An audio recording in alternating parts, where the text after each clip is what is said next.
Ayan, so here is our sample problem number 2 sa compass surveying. So, basahin muna natin. In a compass surveying made 50 years ago, the observed magnetic bearing of a line XY was 50 degrees 18 minutes southeast with magnetic declination 8 degrees 15 east. Lately, in 1986, a new survey was made and the declination in the same survey site changed to 12 degrees 10 minutes west. Determine the following descriptions of the line XY. So, pinapanap sa atin yung true bearing, true azimuth, new magnetic bearing, and letter D, the magnetic azimuth from south in 1986. So, ang gagawin natin, ipa-plot muna natin siya yung dito sa muna sa 50 years ago para makuha natin yung true bearing and then the true azimuth. So, ito muna, letter A tayo. So, true bearing. So, i-plot muna natin itong mga given. Ayan. So, medyo habaan na lang natin.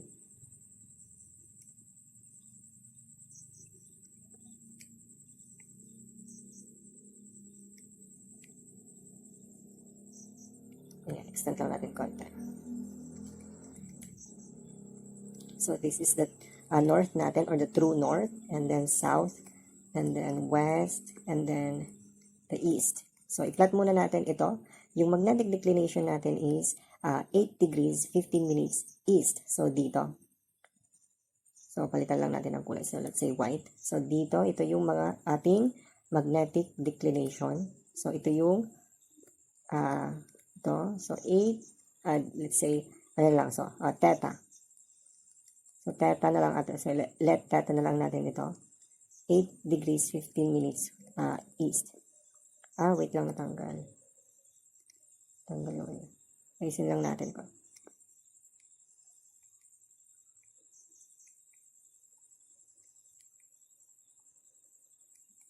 So, this is the south. Nakayusin lang natin konti. So, ito yung theta natin or the magnetic declination. So, ito yung magnetic north natin. So, yan yung magiging reference natin. So, itong 50 years ago, itong line XY, andito siya. So, 50 degrees, 18 minutes southeast. So, nandito siya. So, palitan natin ng kulay para hindi tayo malito. So, nakakalito kasi ito. So, ito yung southeast. So, andito. So, since yung declination natin or the magnetic declination is nandito sa east or dito magnetic north, and then yung magnetic bearing natin is southeast. So, kailangan natin i-deflect yung magnetic north natin ito. So, para yung magiging reference natin is magnetic south. Ayan. So, ito, magnetic south yung magiging reference natin. So, yan yung reference natin. So, yung angle dito, equal lang siya dito. Ayan. So, from the magnetic south, siba natin ang kulay. So, from the magnetic south, which is ito yung magiging reference natin. So, yung angle dyan hanggang dito sa may magnetic bearing natin is 50 degrees 18 minutes southeast. So, ito yung lagay na natin. So, this is the line XY southeast. So, let beta na lang siya. So, beta, ito yung 50 degrees 18 minutes southeast. Yan. So, ito yung beta natin. So, from the magnetic south hanggang dito sa may magnetic bearing natin, yan yung beta. 50 degrees 18 minutes southeast. Ngayon, kukunin natin yung true bearing natin. So, true bearing. So, yung true bearing natin, so para makuha yan, yung magiging reference natin is itong true north and then the true south. So, para makuha yan, so dito, ito, magiging reference natin. Yan. So, that is our true bearing sa line XY. So, para makuha yan, ayan, so dito na lang. So, true bearing ng XY is equal siya sa beta, ito, beta, minus natin yung theta natin. Or 58, or the 50 degrees pa yan, 50 degrees, 18 minutes minus yung theta natin, which is the 8 degrees 15 minutes. So, compute natin. So, yung magiging true bearing natin sa line XY is 42 degrees 3 minutes south east. So, yan yung magiging true bearing natin sa dito, sa line XY. So, 42 degrees 3 minutes southeast. And then, pinapahanap sa atin. So, next, ayan, palitan natin ang kulay. So, next is pinapahanap sa atin, ano yung, ito, it's true azimuth. Ayan, ito, true azimuth. So, para makuha yan, ayan, so magiging reference natin. So, wala nang binigay. So, para makuha yung true azimuth, so dito yung reference natin is dito sa south. So, punta tayo, ikot tayo. So, clockwise, yung ikot natin papunta dito sa may line XY. So, pag ganito.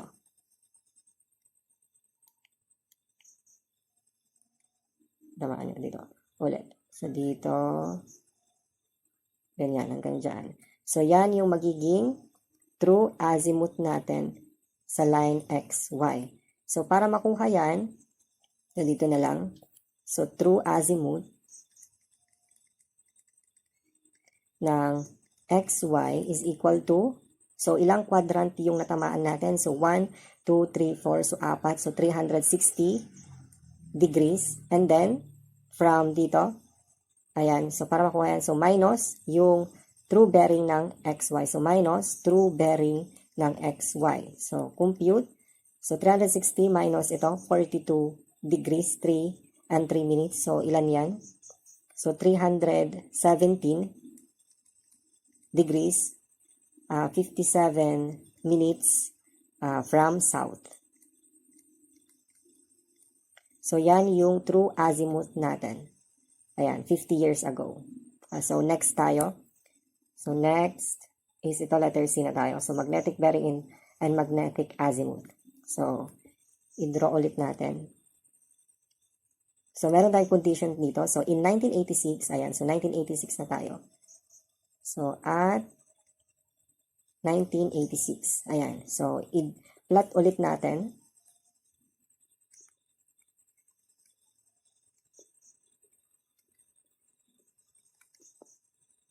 So, this is the south, north, and then the west, and then ito yung east.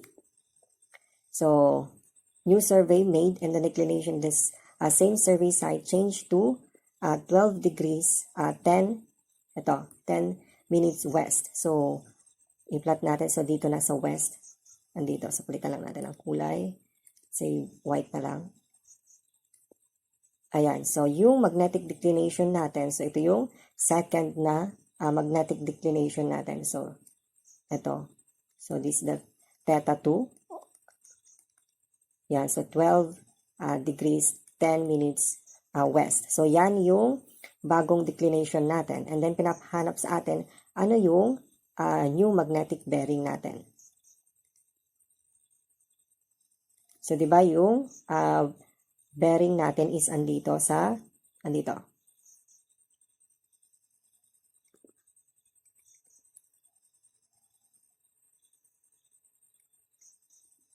ito yung magnetic. This is the magnetic north. And then, ito yung magnetic south natin. Ayan. So, i-deflect lang natin. So, equal sila dito. And then, pinapahanap sa atin yung magnetic bearing. So, yung bagong magnetic bearing natin. So, di ba? Dito kanina is, bali natin na kulay. So, ito. So, this is the true bearing natin kanina. XY. Ayan.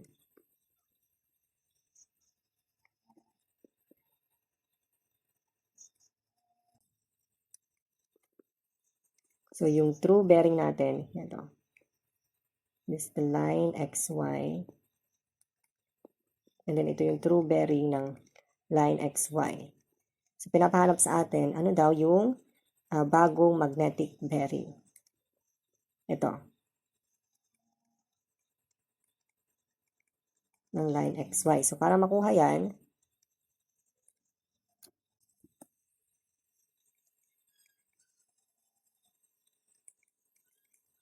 ayan. So, para makuha yan, so, magnetic bearing ng XY ay equal lang siya sa T, the true bearing ng line XY, minus yung second or the new declination natin. So, ito is 42 degrees 3 minutes minus 12 degrees 10 minutes. So, yung magnetic bearing natin sa line line XY ay equal lang siya sa 29 degrees 53 minutes southeast. Ayan. So, yan yung sagot natin dito sa letter C, yung new magnetic bearing ng line XY natin. So, next, pinapahanap sa atin, ano naman daw yung new magnetic azimuth natin from south. So, para makuha yan, so let's say ito na lang, violet. So, from south, iikot tayo clockwise papunta dito. Ayan. So, yan, ito yung magnetic azimuth natin. So, magnetic azimuth ng line XY. So, para makuha yan, dito na lang. Saan ba? So, dito na lang. So, magnetic azimuth ng line XY is equal to, so, ilan yung natamaan natin na quadrant? So, 1, 2, 3, 4, 4. So, 360 degrees minus natin ito, M, yung nakuha natin na magnetic bearing sa XY. So, compute natin. So, 360 degrees minus the magnetic bearing ng line XY minus 360 degrees minus 29 degrees 53 minutes. So, makuha natin dyan is 330 degrees 7 minutes. So, from south.